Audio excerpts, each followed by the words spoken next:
Hey, what's up? It's John from Dowie Farm. I'm here doing some harvesting today and some washing and some packaging and stuff like that. So I'm going to kind of walk you through what we do here on a harvest day. I've got 1,000 other things going on. There's going to be bells going off. It's a good time. So real quick through our setup as far as harvest and wash and delivery and all that goes. So we got a whiteboard. We put all our orders on. It's good stuff. And then we have our cutting station where we have our knives. We have our knife rack. We have our scale. And I have my greens here that I've already cut. These are carrot micros. Those are good stuff. They take a while to grow, but they're really good. Then I have my cart, which is where I got this little short cart on wheels, and I wheel it over and I get what I need to get. But anyway, I harvest. I have another video on cutting, all right? So you can go watch that if you want to. And then what I do is I've got a 3-bay sink. We fill the first 2 with water, and then we kind of, you know, the greens go in the water, right? It's real simple. Then what I'm doing here with that, I'm just kind of walking you through because I've got all the steps at play here. Let me kind of do my thing. There we go. I got a crappy old salad spinner that I found at a Goodwill. So you can buy these new if you want. You can also go and scour your local Goodwill and get them for $3. So I'm going to take these greens out. I'm going to put them in here. Pretty simple. I'm going to try to get as much as I can. I like to give it a downward pull when I get them out of the water like that, because it'll leave a lot of the seeds on the top of the water. Because what you're going to get is a lot of seed holes when you do any of this. And the celery here, they're really small. But I get as much as I can. It's kind of tough with the celery. And you're going to lose a lot of this, the seed holes in the drying process. And I know a lot of people talk about, oh, I don't want to wash and dry. It takes so much time. It's really like not that big of a deal once you get a good system down. And I get way more shelf life out of stuff that I wash and dry properly. Okay, that's an important part. This celery was a little dehydrated, so I let it soak a little extra time, so that's nice. It's a small order. I do need a better spinning system at some point. Okay, we do a lot of larger stuff too. This is just, somebody needed 2 ounces of carrots that we sell for $7 an ounce, so or celery, sorry, the celery's 5, but we needed 4 ounces, so that's fine. We'll do it in this. So I give it a kind of a steady spin. Usually I'll give it 2, 3 spins. I did 1 more than I usually do on that because I'm not paying attention because I'm shooting video. Then I just dump that out. My 3rd sink, my 3rd bay, and I'll give it 1 more couple, not lined up, couple of pulls, right? I like this spinner best. It's a Xylus spinner because it's got a pull cord. It'll keep going. It doesn't have anything on the bottom to interfere with the greens, and you just get this kind of spin effect. The only thing I don't like about it is it reverses direction as it spins, so you got to kind of be careful. All right, the next thing I'm going to do is pat it out. I have these cafeteria-style trays with paper towels on them, just regular household paper towels. And you can reuse those until they start to get a little weird, and then you just stop. All right, and then I'm going to take this, and I'm going to fluff it out, get some air pockets and stuff in there, fluff it out real good. I might go to 2 trays on this one even. Celery's pretty forgiving.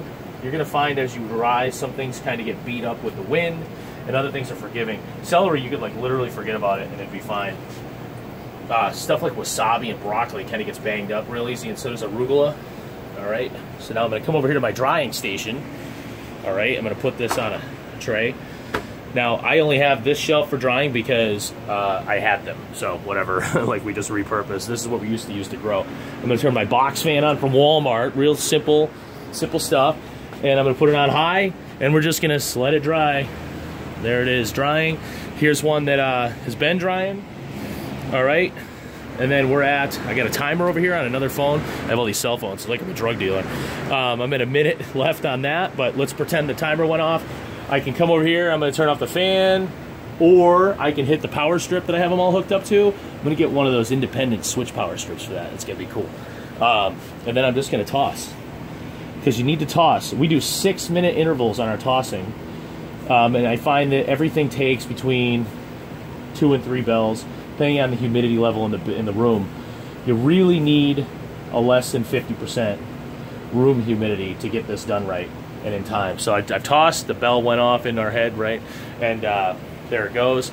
Like, so for right now, for humidity, oh, there's the bell, right, of course. I have that thing set up on a boxing timer, so it goes off at, like, I think there's 30 seconds, goes off before the time's up, and then I have 30 seconds to toss and it starts over. But right now, as you've seen before, one of my trusty things, we're at 40% humidity in here, which is pretty nice. It's 74 degrees, so good stuff. Anyway, that's our process. Then once it's done drying, we come over here to our packaging counter, and we have a scale, and I have my containers. I use these reusable containers. We drill holes in them. Very, very important when you're washing and drying greens that you drill ventilation holes in everything, or they'll, I just got arugula on my face. Or look at that, arugula. There we go. Cool. I gotta wash my hands now. Another important thing, always wash your hands. I do it before I start. I do it often while we're rolling here. But where was I? Packaging. Yeah, you have to have ventilation in your packaging, or you're screwed if you don't. It's just gonna sit in the cooler and rot. That's the advantage smaller producers have over the produce companies, other than your freshness of ingredients, obviously, and your custom orders and your private or personalized service. The big growers, they don't wash, and then they package in these airtight containers, and they pack it as much as they can. They get 8 ounces into this little clamshell that's like these up here. We do have some disposables. Some of our customers prefer them. But we drill holes in those too. Like, they just throw it in and send it out, and it sits in a cooler and rots. It doesn't have any ventilation. A lot of these greens off gas. People don't realize that. Broccoli especially off gases. And I believe cabbage has a gas too that it lets off. It's like a nitrogen gas or something like that.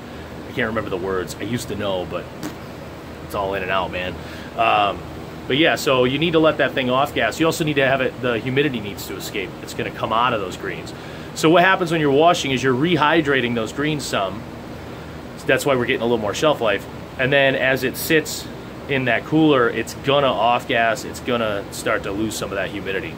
So anyway, that's what we do here. I'm gonna package that, throw a lid on it, stick a label on it. I just print cheapy mailing labels and stick them on there. I don't fancy labeling. Chefs don't care about that fancy labeling. If you're doing a store, that's different. And then I got a nice fridge. I got the best fridge in the world, folks. You gotta find these Frigidaire all refrigerators. Ooh, sorry, I got a room over here. On Craigslist, it's all refrigerator, all the way to the top to bottom. There's no freezer on this thing at all. And I got a nice sensor here. This thing's worth its weight in gold. It's a, I don't know, I'll do some automation video. It's a lacrosse alerts thing, and it's pretty cool. Hold on, let me close this tripod so I can walk around. I can't get it.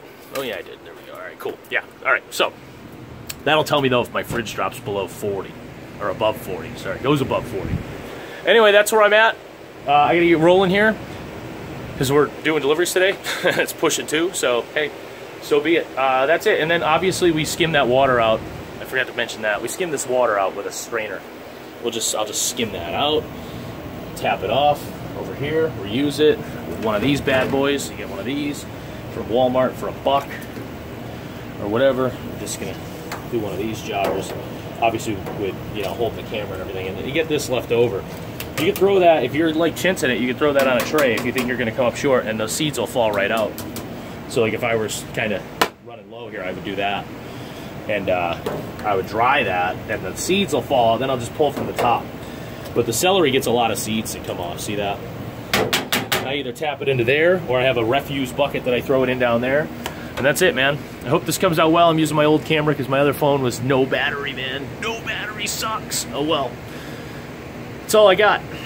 Thanks, John from Dowie Farm. Take it easy.